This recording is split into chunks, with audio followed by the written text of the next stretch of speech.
The war between humans and the Vera Empire had burned across the stars for almost 20 years. Whole planets turned to dust, fleets shattered in silence, and both sides lost more lives than they could count. But in the end, it was humanity that stood victorious. Their ships, though battered and scarred, filled the skies of the conquered world of Serathon Prime. On the battlefield of ash and ruin stood the last symbol of the Vera's power, their queen. Her name was Serathon Valrin, ruler of the silver-scaled, golden-eyed race that once called themselves untouchable. She was tall, graceful, and terrifyingly majestic even in defeat. Her armor was cracked, her crown broken, and her once bright scales dimmed with blood and soot. When the human soldiers surrounded her, none dared to come close. They whispered among themselves, afraid to even look directly at her. To them, she was not a woman. She was a monster, a serpent crowned in flame and fury. Yet, despite their fear, none could deny that she still carried the dignity of a queen. Serathon did not bow. She stood tall as the human commander approached, a man named Elias Grant, known across the stars for his calmness and strange compassion. He was not a man who shouted or boasted. He walked slowly, his boots crunching the broken glass and ash beneath his feet, and stopped just a few meters away from the alien queen. The air was tense. The soldiers expected her to attack, to spit venom or curse humanity's name. But Serathon only watched him in silence. Her voice, when she finally spoke, was cold as a dying sun. "Do you come to mock me, human?" Elias didn't flinch. His gaze was steady, quiet, almost gentle. "No," he said softly. "I came to understand." Her golden eyes narrowed. "Understand what?" "How your kind crushed mine." He shook his head. "No, I want to understand the one who led them." That answer caught her off guard. No human had ever spoken to her like that. Not with pity, not with rage, but with something far heavier. Respect. Later, when she was taken aboard the human flagship Resolute, the soldiers still wouldn't look at her directly. Her cell was made of shimmering blue energy, strong enough to hold even her kind's strongest warriors. She sat inside it like a statue of sorrow, silent and proud. Every day, humans passed by whispering. Some called her beast. Others spat insults when they thought she couldn't hear. But one man always came without judgment. Elias. He came without guards, without weapons, and simply sat across from the glowing barrier. Sometimes he spoke. Sometimes he didn't. When he did, his words weren't about war or surrender. He spoke about Earth, about the blue oceans that stretched forever, the forests that sang with life, and the cities that glittered beneath endless night skies. Serathon never replied. She would sit still, pretending not to care, but deep inside something strange stirred. Why did this human speak to her as though she were an equal? One evening, she finally asked, her tone sharp with suspicion, "Why do you tell me these things, human? Do you think stories of your world will break me?" Elias smiled faintly. "No," he said. "I think stories heal." For the first time, Serathon looked at him with something other than hatred. His voice was calm, honest, too honest for a conqueror. She did not answer, but her tail curled softly beside her, a silent sign of confusion. When he left, she sat alone in the glow of her cell, thinking about the strange human who looked at her not with disgust, but with curiosity and even kindness. She whispered to herself, her voice almost too quiet to hear. "Strange creatures, these humans. They destroy everything, yet speak as if they wish to mend it again." For the first time since her fall, Queen Serathon did not feel like a prisoner of war. She felt seen, and somewhere deep within her, the faintest spark of something she had long forgotten began to glow. Hope. Days passed aboard the human flagship Resolute. The Great War was over, but its echoes still haunted every corridor. Soldiers spoke in hushed tones when they passed the cell where the alien Queen Serathon was kept. Some avoided the place altogether. Others looked through the glass for a moment, only to turn away quickly, afraid of those golden eyes that once commanded fleets. But one man always came, Commander Elias Grant. Every morning, he brought a small tray of food, books, and sometimes a simple flower from the ship's greenhouse. He never brought weapons or guards. He would sit on a chair outside her glowing cell, calm and patient. At first, Serathon thought it was some kind of mockery, a human pretending kindness to study her weakness. She refused to speak, staring at the wall or closing her eyes whenever he entered. Yet Elias never gave up. He talked about small things, about how the crew missed the sunlight of Earth, about the sound of rain, about the taste of coffee. He described the oceans and the smell of forests after a storm. He painted pictures with words, and though Sarathan said nothing, she listened. One day she finally spoke. Her voice was sharp, but it trembled slightly, as if unused to gentleness. "Why do you speak to me of your world? Do you hope I will envy it?" Elias looked at her through the barrier. "No, I just thought you might like to hear about something that isn't war." She stared at him in silence. The idea was strange to her. Peace, kindness, simple conversation. Her people never spoke of such things during war. They had forgotten softness. "Do humans not fear me?" she asked quietly. "Some do," Elias admitted. "But fear doesn't mean hatred. Sometimes it just means we don't understand yet." Her golden eyes softened, confusion flickering there. "You wish to understand me?" "Yes," he said. "Not as a prisoner. As a queen. As someone who fought for what she believed in." No one had spoken to her like that since before the betrayal of her council. Hearing those words made her chest ache. She turned her face away so he wouldn't see the faint shimmer of tears forming in her eyes. The next few days changed something between them. Sarathan began asking questions. "What is your world like at night? What do your people dream of? Do you have queens too?" Elias answered every question with patience and quiet wonder.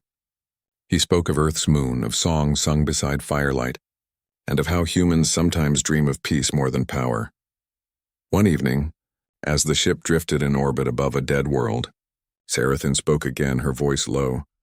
"My people used to dream once. Before the war, we believed our scales reflected the beauty of the stars. But the stars grew red, and we became monsters." Elias leaned forward, his tone soft. "Maybe you only forgot how to see your own light." Her eyes widened slightly. "You speak as if I still have it." "I think you do," he said simply. Silence filled the cell, thick but not cold. For the first time, Sarathan didn't feel like a creature on display. She felt human in some strange way. That night, she could not sleep.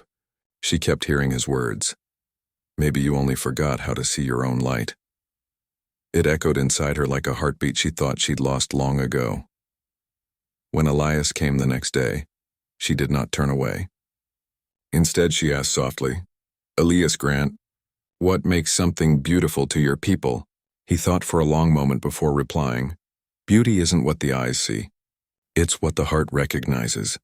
It's courage, kindness, and truth." Sarathan blinked, unsure what to say.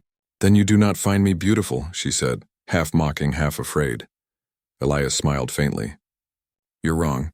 For a brief second, time stood still. Her breath caught, her heart thudded strangely. No one, not even her own kind, had ever said such a thing to her before. When he left that day, Sarathan touched the edge of the force field with her clawed hand, feeling the faint hum of energy.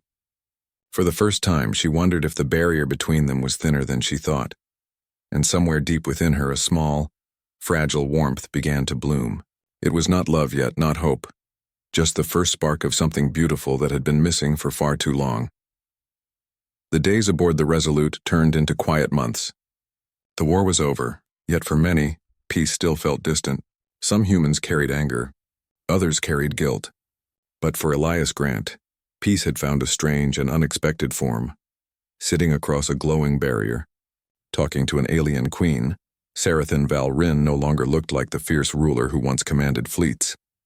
The sharpness in her eyes had softened, and her voice, once proud and cold, now carried a tone of quiet thought. Even the soldiers noticed the change. "She's not like before," one guard whispered. "It's like she's healing." No one knew why, but Elias did. It was in the way she listened when he spoke. The way her golden eyes no longer burned with hate but with something gentler. Curiosity. He often brought her small things. A data pad full of music, a recording of rainfall, or a flower pressed between glass. Sarathan didn't say it aloud, but she kept every gift. They reminded her that somewhere beauty still existed beyond war and loss. One evening, she sat near the glowing wall, watching him quietly as he read from an old earth book. His voice was calm, each word steady and warm. "Do you humans always read stories of love and sorrow?" she asked suddenly. He smiled. "Maybe because we're always trying to understand them." She tilted her head. "Love, such a strange thing. My kind does not speak of it openly." We believe strength is loyalty, not affection. And yet, Elias said softly, you speak of it now. Her eyes glimmered with faint amusement. Perhaps your endless words are infecting me. He laughed, and for a moment she found herself smiling, a small, fragile smile that surprised even her. But when he left, the smile faded. Alone in the quiet hum of her cell, Sarathan felt an ache she couldn't name. The silence, once her comfort, now felt heavy. She had spent years surrounded by soldiers, courtiers, and servants, yet never had she felt so seen as she did when that human looked at her. The next morning, she asked him a question that had been haunting her. Tell me, Elias, do your people hate us still? He hesitated. Some do. They lost too much. But others, they just want to move forward. And you? She pressed. He met her gaze. I don't hate you, Sarathan. I never did. Her heart tightened.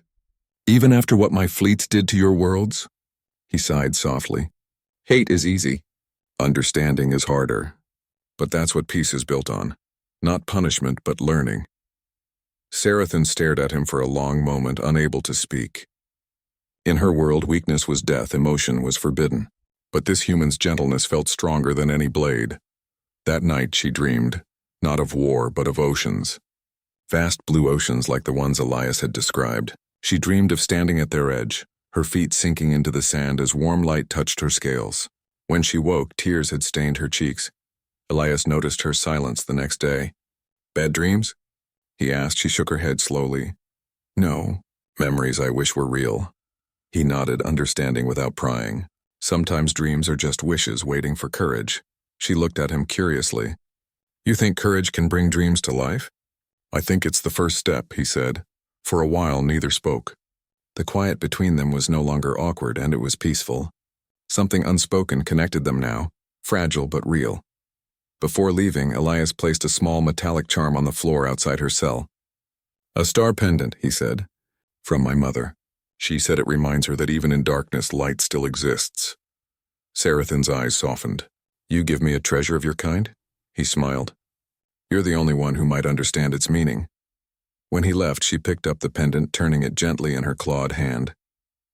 Its surface shimmered like the stars outside the ship's window, and as she stared at it, something inside her cracked open, the last wall of pride and pain she had built around her heart.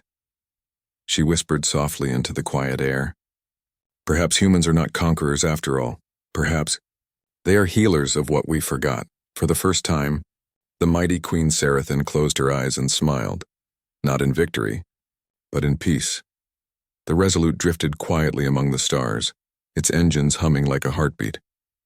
Life aboard the ship had returned to normal for most. The soldiers trained, the officers worked, and the engineers fixed what war had broken. But for Commander Elias Grant, one part of his duty had become something more. Visiting the alien queen who no longer looked like an enemy. Queen Sarathan Valrin had changed. Her silver scales had regained a faint shimmer. Her eyes no longer glowed with cold fire, but with quiet thought. The guards who once avoided her now bowed respectfully, unsure why they suddenly felt she deserved it. But despite the calm she showed, Elias knew something was wrong. He could see it in her stillness, in the way her gaze sometimes drifted far beyond the cell wall, as if looking into memories too painful to speak of. One evening, when the lights dimmed and the ship grew silent, Elias came to her cell and found her sitting with her back turned, her head lowered. It was the first time he had ever seen her look. Small, Sarathan, he said softly. She didn't move.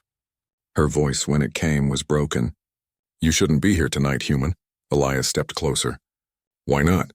She lifted her head slowly, and for the first time he saw her tears, golden and shimmering against her silver skin. Because I am not who you think I am, he frowned. Then tell me who you are. She turned to face him, her voice trembling. A failure. A queen who lost everything. My own council betrayed me. My generals surrendered me to you so they could live. The ones I protected sold my name for survival. The pain in her words struck him harder than any weapon could. Elias stayed silent, letting her speak, letting the storm inside her finally break free. I led them through war, she whispered. I fought for them. I gave them everything. And when the last battle came, I stood alone. Do you know what they called me after the surrender? Elias shook his head. Monster. Her voice cracked. They said I brought ruin to my own people, that my face, once called beautiful, became cursed, a reminder of their shame. Even my reflection disgusts me now. Her claws clenched tightly, her whole body trembling.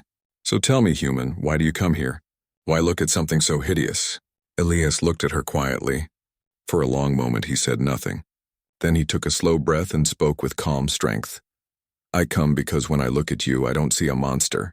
I see someone who fought for her people. Someone who lost everything but still stands. That isn't hideous, Sarathan. That's beautiful. She stared at him as if he had spoken an impossible truth. Beautiful? She whispered bitterly. You humans lie too easily. He shook his head. Not this time. The silence that followed was deep, heavy with emotion. Sarathan's eyes glistened as she turned away again, hiding her face. You speak as if I deserve forgiveness, she said quietly.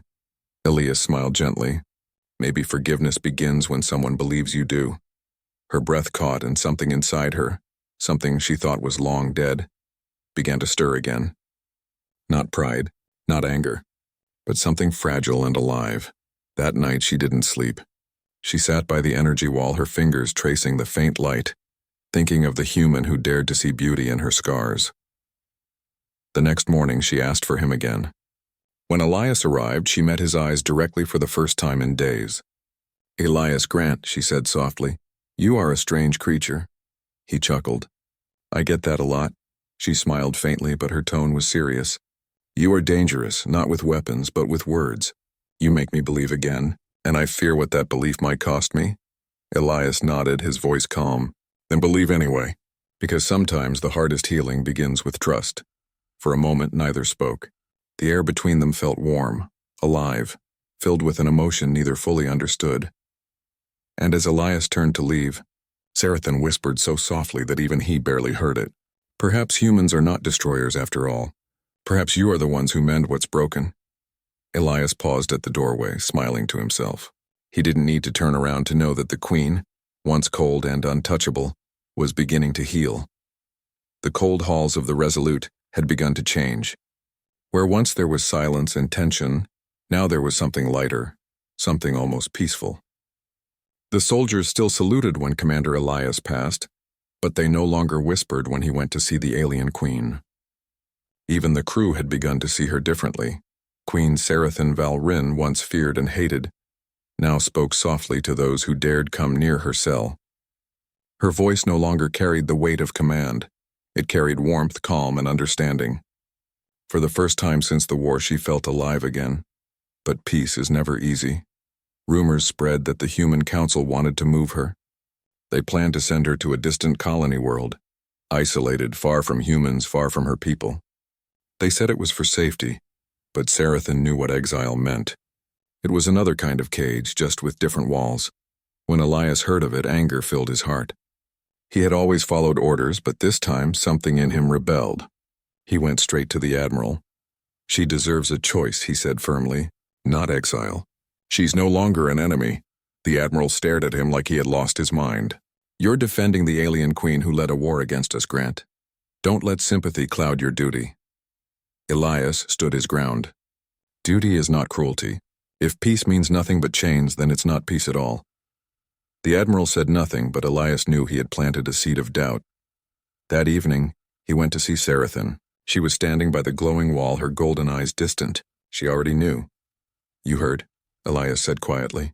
She nodded. Exile, a fitting end for a fallen queen. Not fitting, he said. Not right. She looked at him, her gaze soft but tired. You fight for me even now? Why? Elias didn't answer right away. He stepped closer to the energy field and met her eyes. Because peace isn't built by fear. It's built by trust. And I trust you, Sarathan. Her breath caught. You trust me. A creature your kind once called a monster. He smiled faintly. I see more than what others see. You're not the monster they imagine. You're someone who fought for her people, who lost everything and still has the strength to stand. That's not monstrous, that's extraordinary. Sarathan turned away, her throat tightening. No words came. She pressed a trembling hand to the barrier, and for the first time Elias reached out too. Their hands met, separated by light yet closer than they had ever been. Elias, she whispered, I do not understand you. He smiled. Most people don't. A small laugh escaped her lips, quiet but real. It was the sound of a heart waking up after a long sleep. For a moment she allowed herself to dream again. Dream that maybe one day she could walk among his people not as a prisoner, but as someone accepted. That night she sat awake, watching the stars through the small window in her cell. Each star reminded her of his words: trust, courage, peace. The words that had begun to reshape her world. The next morning Elias came again, holding a small box. "A gift," he said. She blinked. "For me?" He nodded. "It's called a compass. On Earth, travelers use it to find direction." She took it carefully, her long fin, tracing the small spinning needle inside. "It always points north," he explained. Sarathan smiled softly. "And where is your north, Elias Grant?" He looked at her for a long moment and said quietly, "Wherever there's hope." The words touched something deep within her. She closed her hand around the compass and whispered, "Then perhaps I will follow it too." For the first time, Elias saw tears in her eyes, not from pain but from something far brighter. That day he realized that the alien queen he had once guarded was no longer his prisoner. She was something far greater, a bridge between two worlds, and deep inside, Sarathan realized something too. The human who had taught her about kindness had given her something no victory ever could, a reason to live again. As the stars drifted outside the ship, a quiet peace filled the air. The war was over, the wounds were healing, and in that fragile silence between a human and a queen, hope was reborn. The stars outside the Resolute burned like distant candles, quiet and eternal. The ship floated through the endless dark, carrying peace between two worlds. But for Elias Grant and Queen Sarathan, peace was no longer just a word. It was something fragile, alive, and deeply personal. Sarathan had changed in ways no one expected. She spoke kindly to the crew, offered advice during negotiations, and even helped translate ancient Vera codes that could bring safety to both sides. The humans who once feared her now looked at her with something close to admiration. But as the days passed, a shadow of uncertainty grew. The order of her exile still hung in the air. The human council had not changed its mind, and soon she would be sent away, to live alone on a barren world far from everyone. Elias knew it was wrong, but he could not stop it. He had fought, argued, and pleaded, but in the end he was still just one man. The night before her departure, the ship was silent. The corridors were dim, and even the stars outside seemed dull. Sarathan sat in her cell, her head bowed, her silver scales dim in the low light. When the door slid open and Elias entered, she didn't lift her head. "I knew you would come," she whispered. He stopped outside the barrier, his voice soft. "I couldn't let you leave without saying goodbye." She finally looked up, her eyes glimmering like molten gold. "Goodbye," she repeated, tasting the word like something bitter. "It sounds so final." Elias smiled faintly. "Sometimes it isn't. Sometimes it's just until we meet again." A silence fell between them, gentle, painful, full of meaning. Sarathan rose slowly and stepped closer to the barrier. Her voice trembled, not from fear, but from emotion she no longer wanted to hide. "Human, I do not understand you," she said softly. "You destroyed my fleets, took my world, and still you showed me kindness." "Why?" He met her gaze, calm and steady. "Because peace needs more than victory. It needs mercy. And because—" He hesitated for a moment, then smiled sadly. "Because you deserve it." Her chest ached at his words. She pressed her palm against the glowing wall, the barrier humming between them. "You say such strange things," she whispered. "Do you truly see beauty where others see ruin?" Elias stepped closer, placing his hand against the same spot on the opposite side of the barrier. "Yes," he said simply. She stared at him, her eyes wide, shining with unshed tears. "I am hideous," she whispered brokenly. Why do you call me gorgeous?" Elias didn't answer right away. He just looked at her, really looked, the way no one had since her fall. Then he said quietly, "Because beauty isn't how you look, Sarathan. It's what shines through when you stop hiding who you are." Her breath caught. "And what do you see in me, human?" He smiled gently. "I see someone brave. Someone who could hate but chose to hope instead. That's more beautiful than any face." Her golden eyes filled with tears and she lowered her head.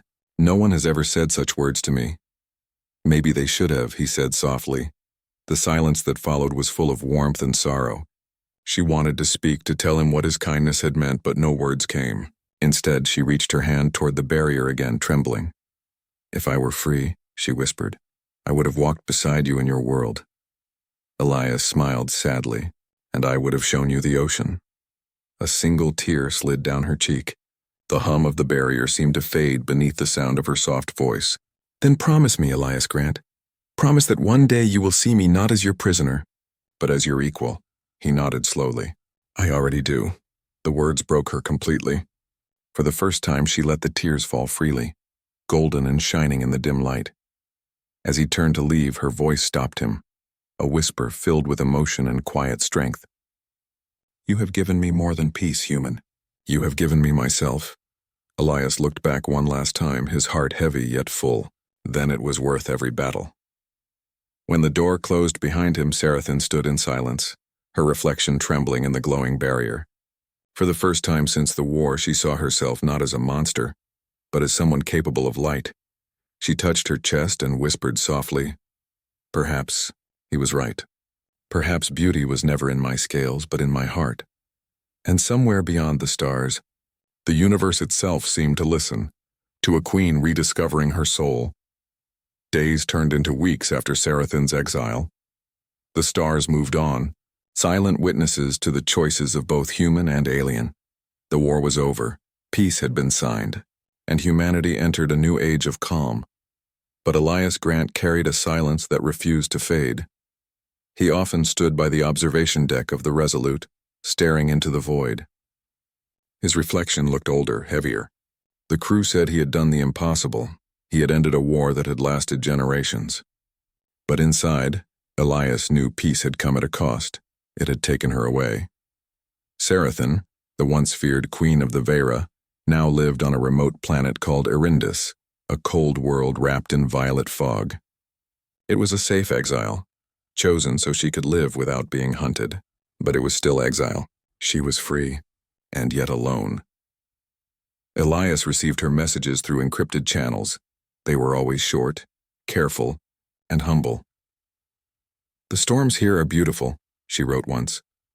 They remind me of the fire in your world's sunsets. Another time, I have begun rebuilding a garden. Life still grows even here. Every message made his heart ache. He wanted to reply more, to say how much he missed her. But duty and distance kept his words simple. The crew sends their regards. Earth blooms again, like your garden. But one night, a new message came, one that felt different. Human. I dreamt of the ocean you promised to show me. I dreamt I stood beside you, and the water touched my feet. If such dreams reach the stars, perhaps they will reach you too. He couldn't sleep that night. The echo of her words followed him, whispering through the dark corners of his thoughts. Finally, Elias made a decision, one that defied every rule. It took weeks to plan, but eventually, a small shuttle left the human border under a false identity. Only one man was aboard. When the shuttle landed on Erindis, the air shimmered with cold light. The violet fog curled like silk around the frozen plains. He stepped down, his boots crunching on the frost, and for a moment he doubted everything. Then he saw her. Sarathan stood by a crystal formation near a quiet stream of liquid silver, her scales glowing faintly in the dim sky. She turned when she heard his footsteps, and for a heartbeat she didn't move. Elias, she whispered, her voice trembling. He smiled softly. You said you wanted to see the ocean. She took a step closer, disbelief and emotion swirling in her golden eyes. You shouldn't be here. Your people wouldn't understand, he finished for her. But I don't care. For the first time in years, they stood face to face, no barriers, no ranks, no war. Just a human and a queen, bound by something neither had expected, understanding. Sarathan reached out hesitantly, her hand trembling as it met his. Her skin was cool, almost luminous. You came, she said softly. I told you, he replied gently.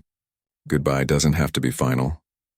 Her lips trembled as she smiled, a fragile, beautiful expression. I thought humans forgot so easily. Not this human, he whispered. The wind rose around them, carrying the sound of distant thunder. Together they walked toward the horizon, where the ice met a sea of shimmering liquid light. Not quite water, but close enough. Elias knelt beside the shore and dipped his fingers in. "Not an earth ocean," he said, smiling, "but it'll do." Sarathan knelt beside him, her reflection rippling across the glowing surface. For a long moment she just watched the way the light danced in his eyes. "I once thought I was hideous," she said softly. "A monster wearing a crown." He looked at her, his voice gentle. "And now?" She turned to him, her golden eyes bright with warmth. "Now I see what you saw all along." They stayed like that. Two souls who had once been enemies, sitting side by side beneath a sky filled with alien stars. No treaties, no armies, no fear, just peace. And as the first rays of dawn touched the world of Erindis, the light reflected on the frozen sea, painting it in colors of gold and blue. Sarathan whispered something almost too soft to hear. "Perhaps this is what beauty truly is, Elias. Not in faces or victories, but in forgiveness." He smiled and took her hand again. "Then we finally found it." She looked at him for a long moment, then smiled, a real, honest smile that reached her eyes. And for the first time since the war began, the Queen of the Vera felt truly alive. Above them, the stars shone brighter, as if even the universe rejoiced at what humanity had done. Not through power, not through fear, but through something far,